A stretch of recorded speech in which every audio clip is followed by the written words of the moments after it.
स्वामी समर्थ. श्री स्वामी समर्थ तारक मंत्र. निशंक होई रे मना, निर्भय होई रे मना, प्रचंड स्वामी बळपाठीशी नित्य आहे रे मना. अतर्क्य अवधूत हे स्मरतृगामी, अशक्य हे शक्य करतील स्वामी. जिथे स्वामी चरण तिथे न्यून काय, सोये भक्त प्रारब्ध घडवी माय. आज्ञे विना काळही ना नेई त्याला, परलोकीही ना भीती तयाला. अशक्य ही शक्य करतील स्वामी. उगाची भीतोसी भय हे पळू दे, वसे अंतरी ही स्वामी शक्ती कळू दे. जगी जन्म मृत्यू असे खेळ ज्यांचा, नको घाबरू तू असे बाळ त्यांचा. अशक्य ही शक्य करतील स्वामी. खरा होई जागा श्रद्धेसहित, कसा होसी त्यावीन तू स्वामी भक्त. आठव कितीदा दिली त्यानीच साथ, नको डगमगू स्वामी देतील हात.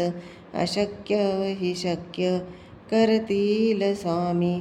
विभूती नमन नाम ध्यानार्दितीत, स्वामीच या पंचप्राणामृतात. हे तीर्थ घेई आठवी रे प्रचिती, न सोडती तया जया स्वामी घेती हाती.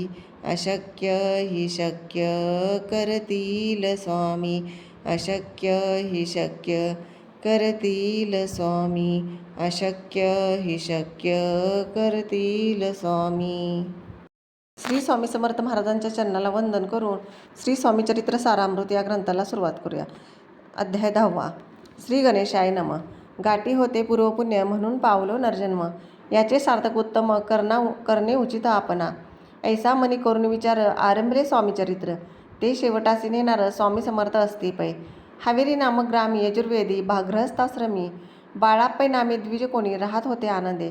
संपत्ती आणि संतती अनुकूल सर्व तयाप्रती, सावकारी सरापी करती जनी मागती प्रतिष्ठित. 30 वर्षाचे वय झाले, संसारात उबगले. सद्गुरु सेवेचे दिवस आले, मती पालटली तयाची.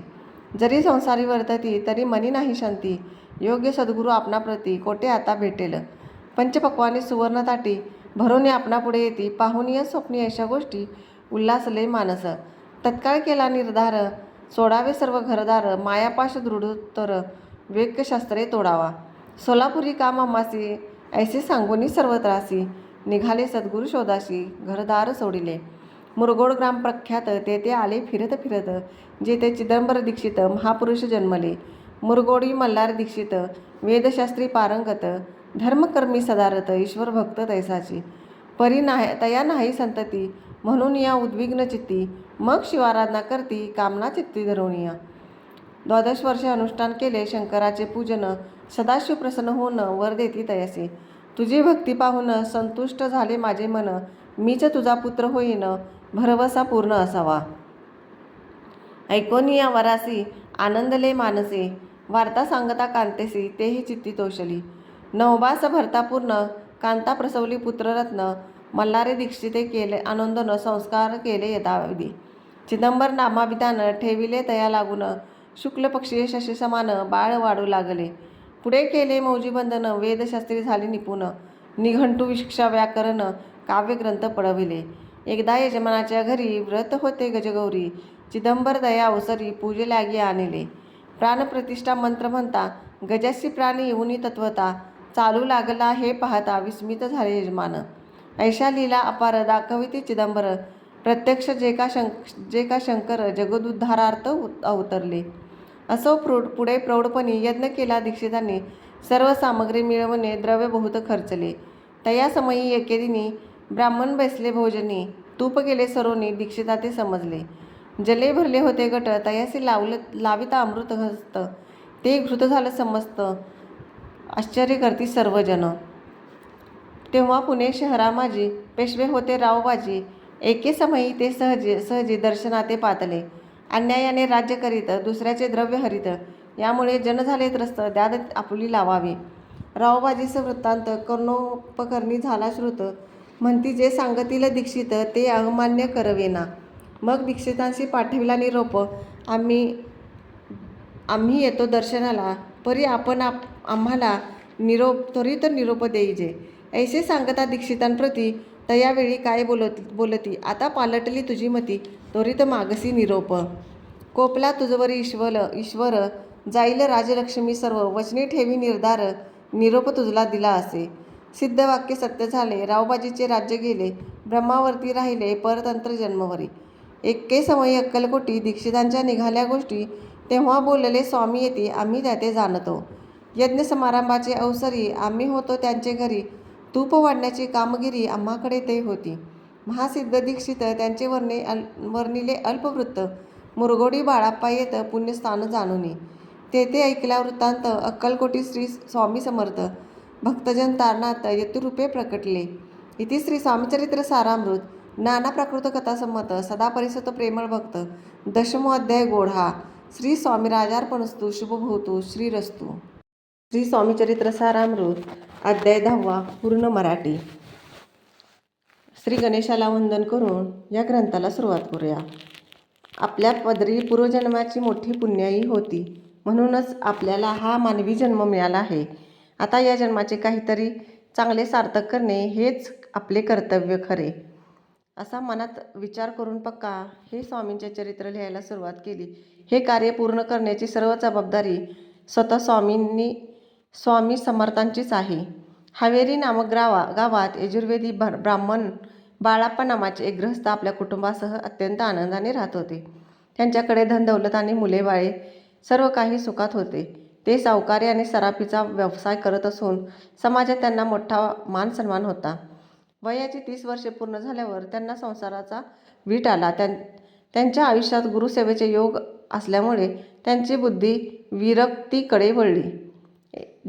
जरी संसारात राहत होते तरी त्यांच्या मनाला शांती नव्हती. मला योग्य सद्गुरू आता कोठे भेटतील असा ध्यास त्यांना लागला. स्वप्नांमध्ये त्यांना सोन्याच्या ताटात पंचपक्वाने भरून कोणीतरी आपल्यासमोर आणत असल्याचे दिसत होत असे. अशी शुभ स्वप्ने पाहून त्यांचे मन उत्साहाने भरून गेले. त्यांनी लगेच मनाचा निश्चय केला की आता हे घरदार सोडावे. मायेचे जे हे घट्ट पाश आहेत ते विवेकाच्या शास्त्राने कापून टाकावेत. मला सोलापूरला काही काम आहे असे घरातल्यांना खोटे सांगून ते सद्गुरूंच्या शोधात घराबाहेर पडले आणि त्यांनी संसाराचा त्याग केला. फिरत फिरत ते प्रसिद्ध मुरगोड या गावी आले.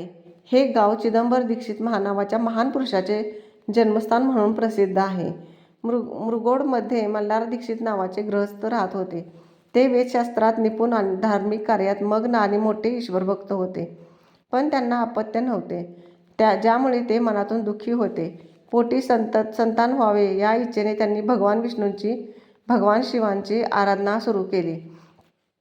12 वर्षे त्यांनी कठोर अनुष्ठान आणि शंकराची पूजा केली.